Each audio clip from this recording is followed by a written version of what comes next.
Hi everyone. I have tried to make this video a few times now and I accidentally end up deleting it every time, so this is going to be my last try. And if this one doesn't end up getting uploaded correctly, then I'm going to assume that I'm not supposed to make this video.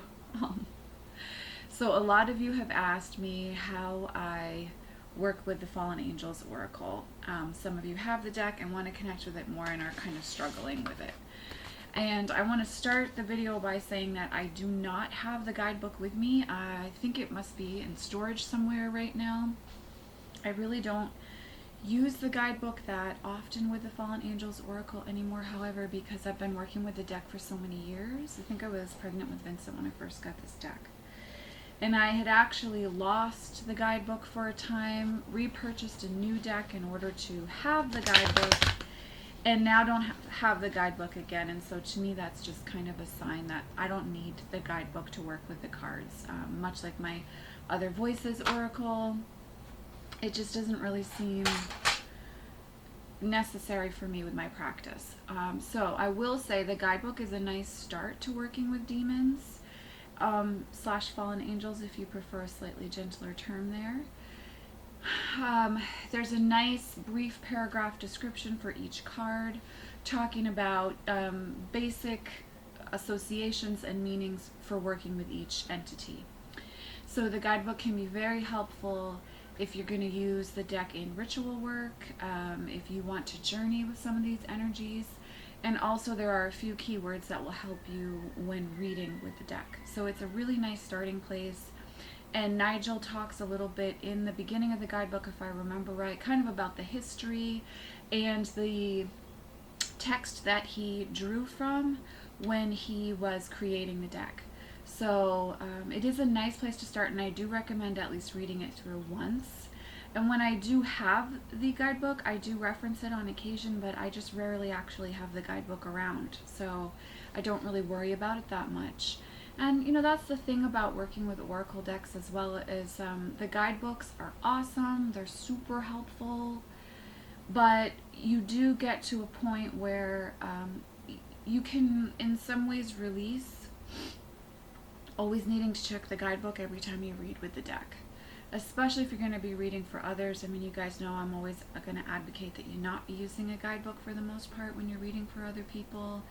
And for yourself as well, tapping into the intuition first is always key. So these are basic things that I kind of say for any deck anybody asks me to expound upon. And really I do the same thing for every deck, pretty much for the most part, in getting to know them, and it just involves spending time with them. So I feel like I'm often repeating myself in these videos, but you all do ask for it, so I am happy to talk and speak a little bit to how I use the Fallen Angels Oracle and connect with it more deeply. So it's not just an oracle deck, it is like a compendium of demons. And that can help you if you're starting to do shadow work, or you're wanting to connect with dark as well as light on your path. This deck can help you to start to get to know those energies. So let's talk a little bit about what it means to work with demonic energy. So we're not talking about the Hollywood version of Satanism or satanic witchcraft. And if you talk to anyone who is a Satanist and serious on their path, what actually goes into that path is nothing like the kind of fear-mongering descriptions that you see and hear online. It's actually a very reverent path, and the devotion is to questioning everything and not accepting anything at face value. So you really want to approach working with this deck not in that same light, but realizing that what you are looking at, what the cards are going to be encouraging you to look at, is questioning aspects of yourself or other people or situations that are not serving you and that you're ready to change. So it is looking at, instead of saying,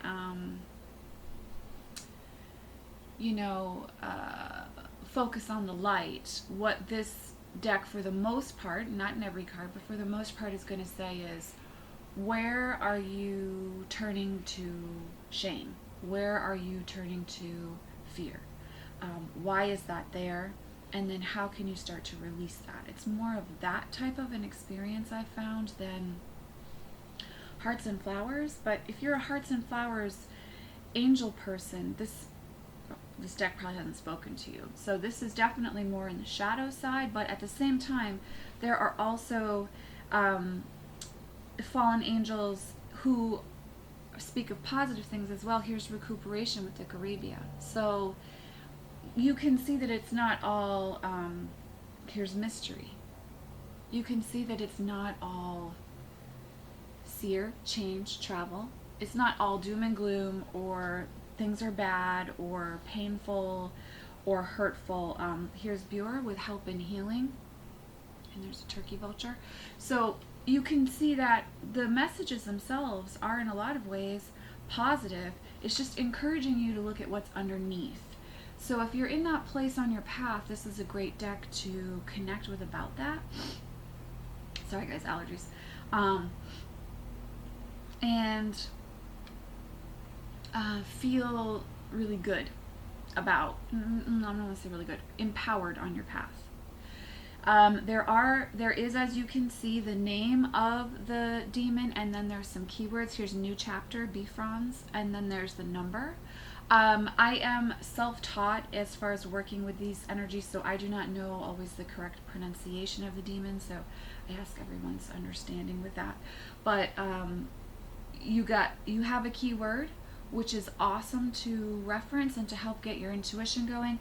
And then you have this photo manipulation that I actually don't mind in this deck for once. Here's Zagan, transformation. And for me, because I do work with totem animals, spirit animals, that type of energy, when I have a ram or a bull, and I see like Amen 5, vision, diplomacy has an owl. These things are also keywords for me. Here's person, success with a lion. So those are also keywords to assist you in understanding why the card's showing up for you at this time. And I would encourage you, as I encourage in working with any deck, create a journal just for this deck, or work with it for a specific period of time and write about it every day in your regular journal. And sorry, I gotta take a drink of water, guys.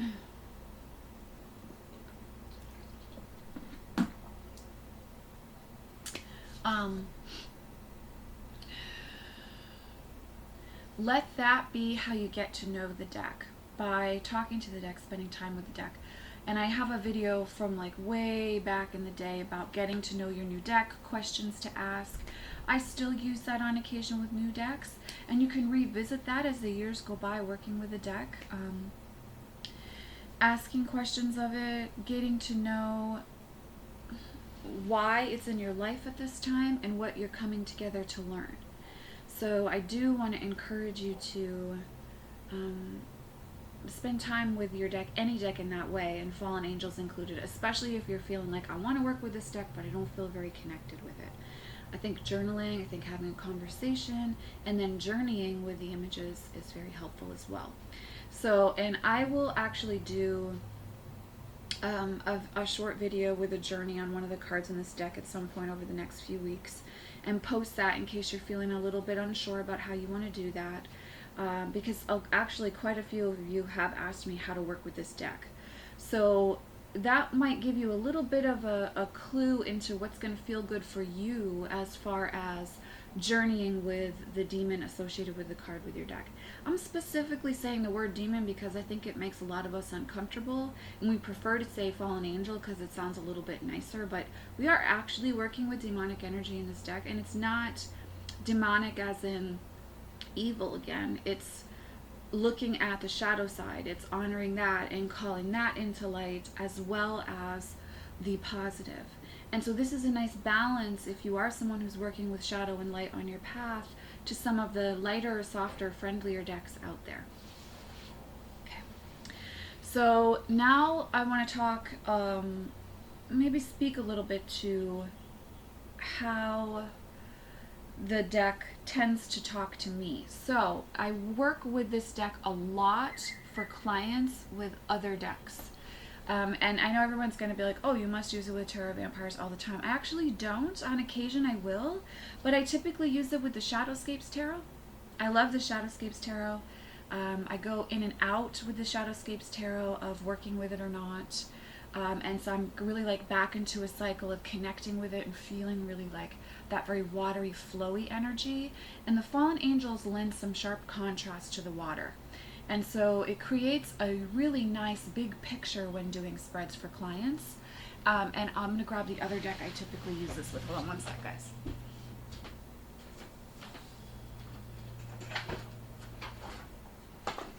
So there are 2 other decks that I typically use this with, and I'm going to show you those 2 right now in case you are wanting to use them with another tarot deck. And believe it or not, it's the Aquarian Tarot, and I have the pocket-sized Aquarian Tarot. And I don't know why. Every once in a while I like a straight up kind of Rider-Waite-Smith one, and this one has that very Art Deco feel to it.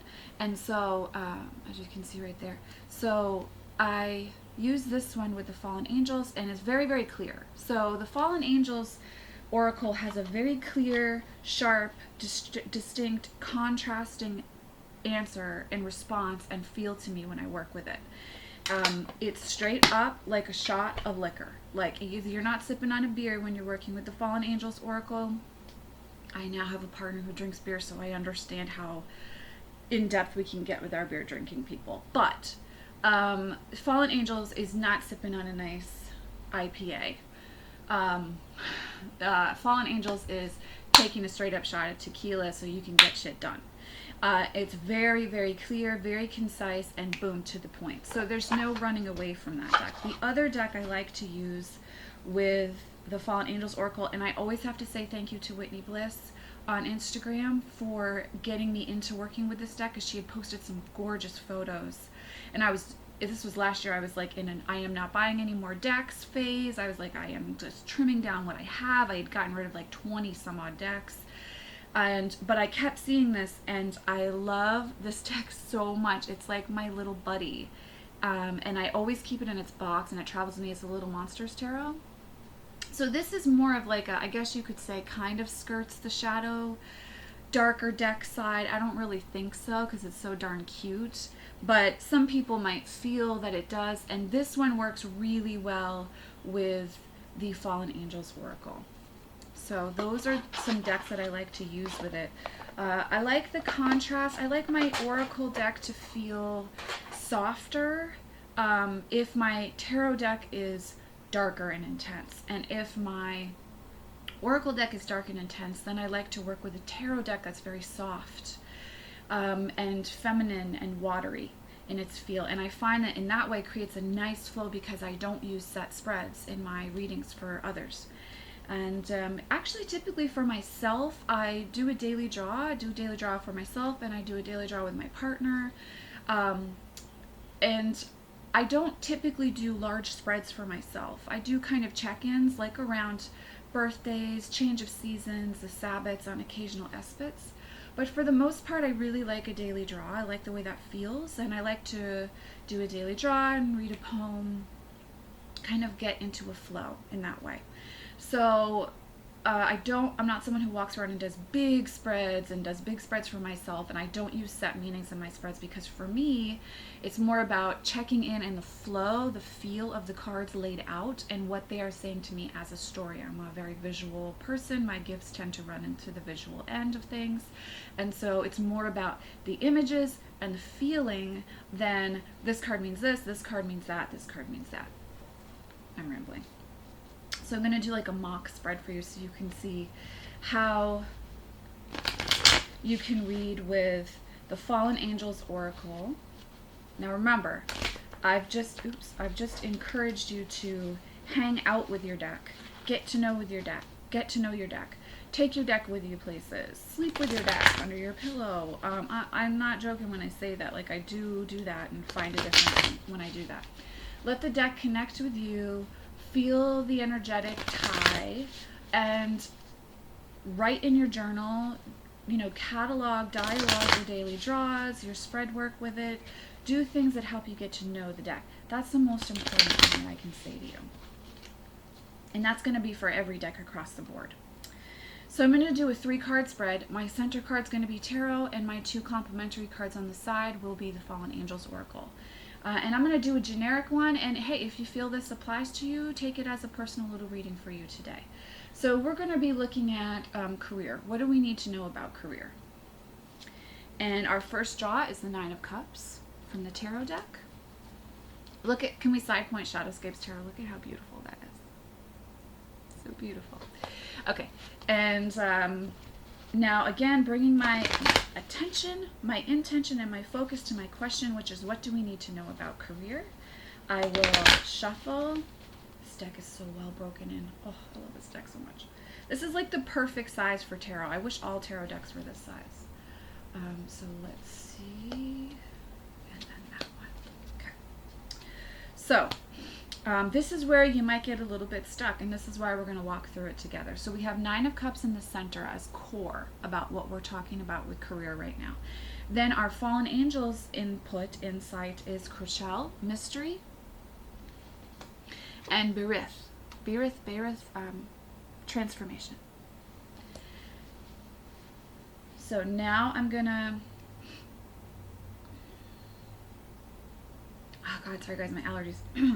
Now what I'm gonna do is talk to you a little bit about how you can work with the energy of this as a whole. So Berith and Crochelle, first thing I wanna look at is what am I seeing in the images? I have a horse with transformation, so I know that that's also speaking about freedom, right? The freedom to be oneself in the career aspect. With Crochelle, mystery, I've got all these puffy clouds and an actual winged being. So I know that not only am I talking about freedom, transformation, I'm also talking about taking flight. I'm talking about seeing things in a new light. And then with 9 of Cups in the center, well, traditionally, 9 of Cups we know is talking about having plenty, having something to say, having something to share, and then also giving that out into the world. Trusting that intuitively you will know when it's safe to do that, and that there's enough to go around for everyone. So if I was reading this for someone for career, the first thing I would say to them is that it's very important for them to get creative at this time, and to really be pulled into the joy, the pleasure, the mystery of fulfilling their purpose through their career. So this means thinking outside the box. It's a time to think outside the box. It's a time to connect with others. And it's also a time to shift the way that you've been doing things, because transformation is talking about a change. So this, I would offer that as far as career goes, this is really about being out there more, connecting more with clients, the workforce, wherever you want to apply that, and being fully present to and connected to your purpose while engaging in your work. It's talking about a deeper level of devotion to the career, but in a way that doesn't feel taxing, instead is very freeing, to go back to the horse and the winged being energy. It's allowing things to shift and to change and to not get into a pattern or a rut with doing things the same way, the same way, the same way. So you can see how Berith and Crochelle both offered something for us with that, both by the keywords on the card, the animals or energies that are included in it, and also as a reader just connecting with that energy. So part of connecting with that can be just spending a moment after you pull, feeling the energy of them. So if I were to tell you what Berith feels like to me, Berith is like that type of misty fog when the sun starts to come through and things start to dissipate. You start to see that there's light at the end of the tunnel. That's what Berith feels like to me. And there's also a fullness of being, so a sense of self, a deep sense of self that comes with her. And I'm going to say her might be male energy, but feels feminine to me.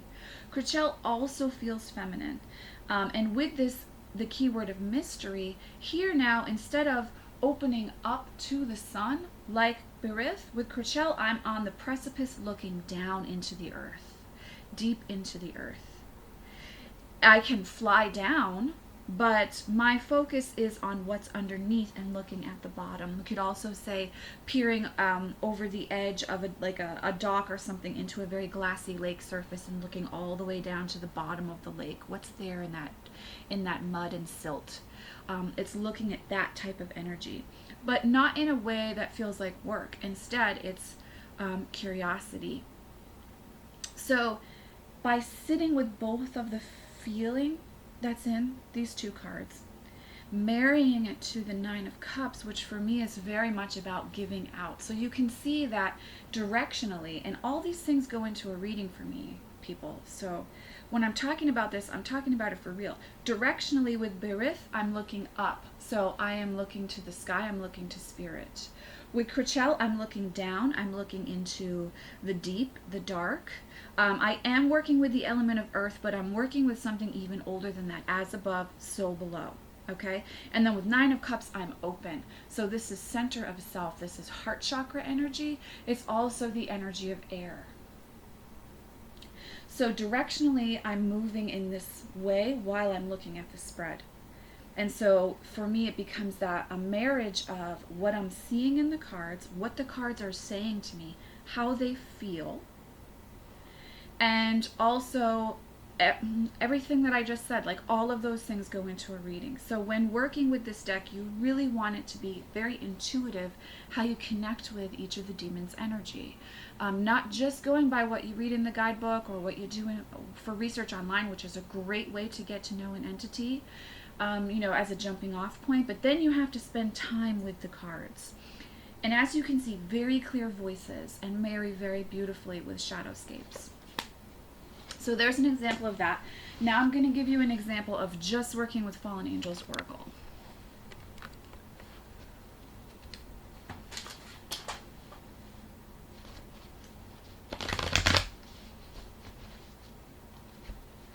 I'm just going to shuffle the cards. And so let's see, what can we talk about? What can we ask? What do I need to know spiritually on my journey at this time? That will be our question. And I'm not making this a personal reading. This is just a general. So what needs to be known spiritually on the path at this time? And we'll draw 3 cards again, because I don't like even numbers.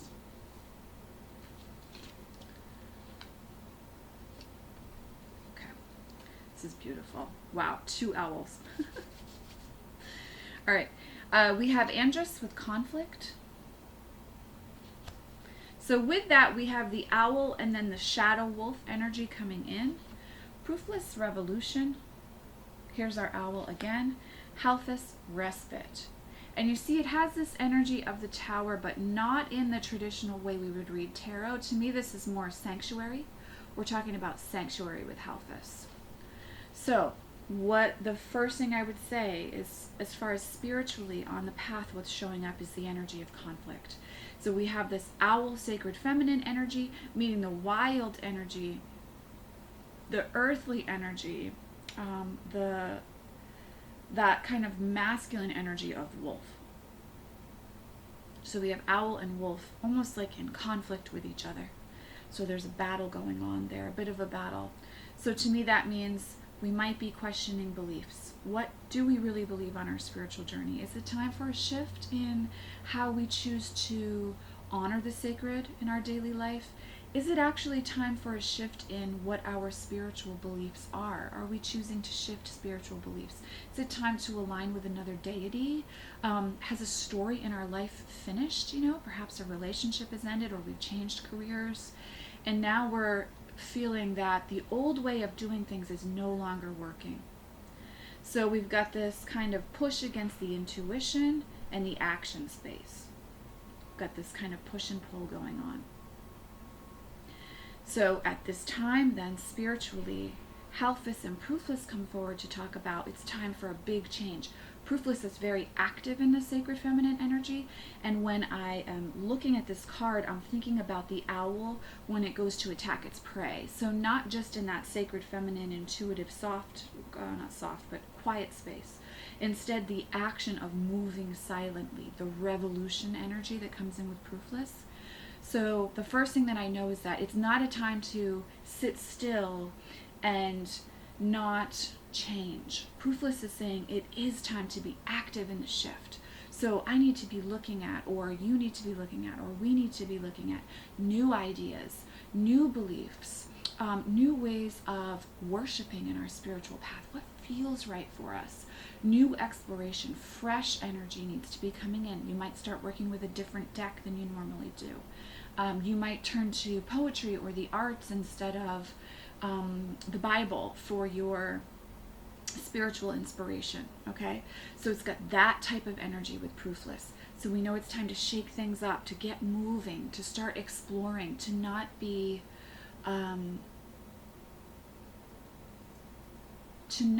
slow and steady, but instead be very active with our move into what is speaking to us on our spiritual path. So it doesn't mean change, it means shift. It means not status quo, it's changing things up. So instead of going deeper into what feels comfortable, it's a pulling out of what feels comfortable and moving into what feels kind of scary and new but exciting. And then we have the energy of respite with Halphus, or as I said, that word for me, sanctuary, comes up when I work with this card. So while there is this active energy of movement and change in our spiritual path and beliefs, this energy of sanctuary and respite also comes up and says, but it needs to feed the soul as well. So it's a balancing of the movement and the stillness on the path, the marriage of Isis and Osiris, the sacred feminine and the sacred masculine here. It comes back to that sense of feeling that there is a holy ground within oneself that you can always come back to and rest within. So now looking at this, I might draw another card to see, okay, so I can see now spiritually kind of what's going on with this push and pull, where I am and how I need to shift but settle deeper into the holy ground, the sanctuary energy, by trying new things. And then I might ask for final resolution in the spread, and the card that I get is Seer, Change, and Travel, and we see a winged horse in the background. Obviously, horse energy is strong with this, and I know we're also talking about mythical beings, but I really want to go with that first feeling you get, and for me it's winged horse, and much more about the freedom energy of horse. So change and travel means it's time to get outside. So my next best step on my spiritual journey, or your next best step in your spiritual journey, or whoever we're reading this for, right? Getting out in nature, connecting with source, and feeling that through shifting the energy by actual movement of the body. Whether we choose to just go outside and get our feet in the grass, or we choose to go hiking, or we choose to go drive 4 hours and go to a sacred site that feels good for us, like whatever that is, this is what the cards, the demons and the fallen angels oracle are asking us to do. So that's an example of how you can read with just the fallen angels oracle. As you can see, once you get into it, it's very easy to hear the voices clearly. And again, the thing that I really encourage you is to spend time with your decks. Spend time with your deck. It's not always an automatic thing. You know, I'm going to talk a lot about Tarot Vampires was this like automatic connection for me. But with a lot of decks and a lot of things in life, for as often as we have those moments of kismet, there's also a lot of chop wood, carry water, and that does serve a purpose. And so the fallen angels is like, look at it as like your long-term relationship. You have to invest time and energy in communication in order for that to work, right? So that's I've talked for 30 minutes. That's the most that I can give you for advice, and I hope those of you who are looking to work with fallen angels at this level feel like you have a direction now. I think I'd like to end this video with some journal prompts for you. So let's say you want to draw a card a day and journal on the card a day. The question I would ask, that this card loves me in this deck. So we have Amen, 5, Vision and Diplomacy.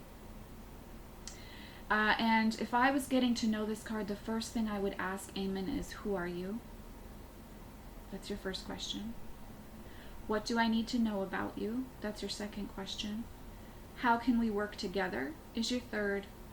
And what are you here to teach me about me is your fourth. I'm going to give you an even number today. So you have 4 questions there that you can journal with for each card. And go back to it. Go back to it, because that's going to shift. The years, the time, the months, the days will change what comes up with a card. You'll learn new things. You can also have a lot of fun and do like Kim Huggins style in Tarot 101. What card would you associate this with the tarot? Well, it's card number 5, so we'd associate it with the Hierophant. And kind of you can play on that. You can journal on that. How does it line up with the Hierophant? How's it different than the Hierophant? So you can get into some different pieces here with that and have fun exploring that in that way. So there are some recommendations for you in working with the Fallen Angels Oracle. If this deck speaks to you, I really encourage you to spend time with it. It's a beautiful deck. It reads like a song once you get used to it. And it's also a gentle introduction to working with shadow energy or deity that's darker in nature. It's kind of a soft holding of the hand as you walk through that, and you don't feel as maybe scared as you might just going right down into Hades. Or an entity like that might feel a little scary for you. It can be a gentle move into working with darker deity, with the shadow side. So, thank you all for watching. I will see you in the next video. Much love, many blessings, guys. I hope you find this one helpful.